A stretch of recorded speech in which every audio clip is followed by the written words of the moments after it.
up until that point, I had really felt the victim, like, why is my body so weak? Why am I having to deal with this? And that was one of the first books that kind of really shifted my mind around having control of how I feel. Even if my body is feeling a certain way, I can still be either hopeful about it or I can be angry about it, right? You can always choose how you're feeling about what is happening in your life or in your body, which was so incredibly important for me.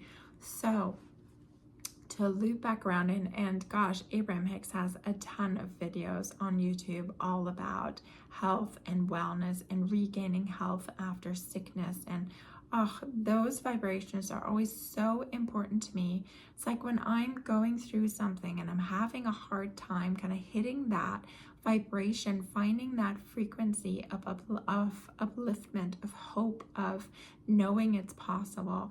Just listening to a channel like Bashar or a channel like Esther Hicks, right, Abraham Hicks, or listening to somebody like Deepak Chopra or Louise Hay or Wayne Dyer, who have gone through it themselves.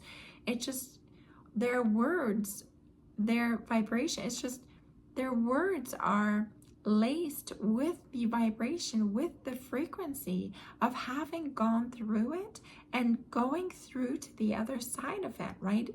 Finding their way out on the other side. And I'm hoping that you're going to start to feel that through my words as well, right? It's like, this is where I used to be, with my physical body, and this is where I've come at this point in my life. And it is all worth it to kind of walk through that mud, right? It is worth it. It is sticky and hard at times, but you can do it. I did it, and you can do it. And you have so many guides. Utilize them. So one of them, I will link the video, is Bashar telling you these 6 basic principles, which just this morning I listened to, was reminded of, and I'm like, yeah, I can pick that up again, right? Number 1, oxygen. We need to breathe. You need air. We can't keep breathing so shallow. Take time during your day, several times a day, to really deeply breathe through your belly, right? Water. Number 2, we need to be hydrated. Oh my gosh, I'm always trying, and now I'm like, okay, I'm gonna make it more of a priority. I have to be hydrated. What can I do to entice myself to drink more water? Number 3, exercise. This is the one that I've been slacking on. I used to love to exercise. I was a gym rat. I just loved to move my body. Now that I have a 6-year-old kiddo, as a single mom, that often gets kind of brushed to the side because I just don't have the time for so many things.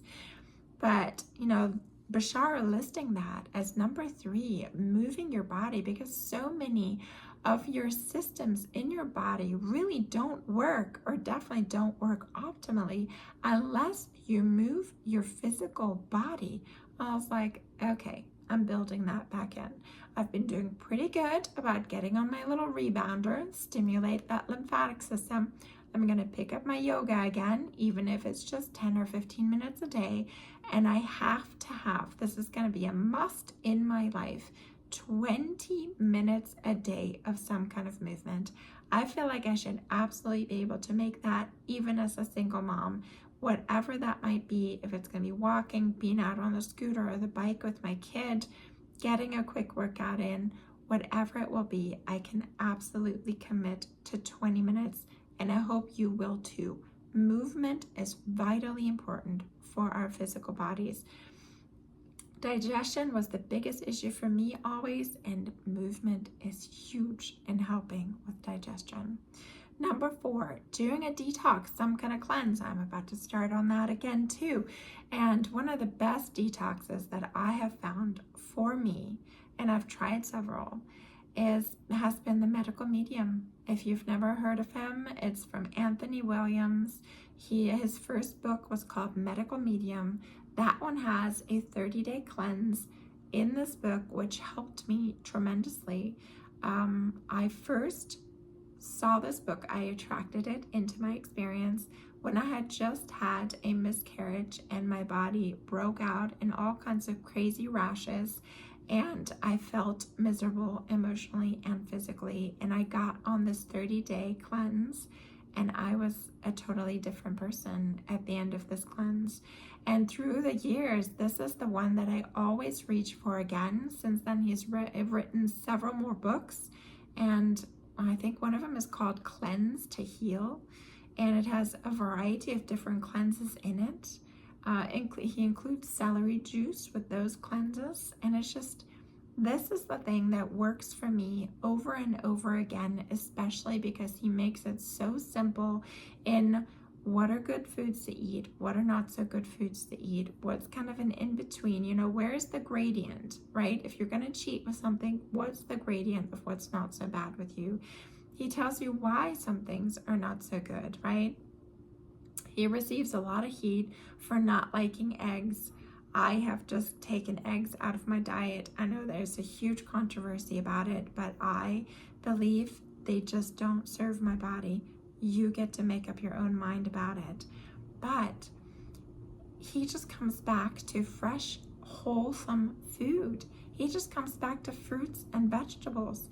And my body feels incredible. This diet is low in fat, which works so much better for my body, so much better for my digestion.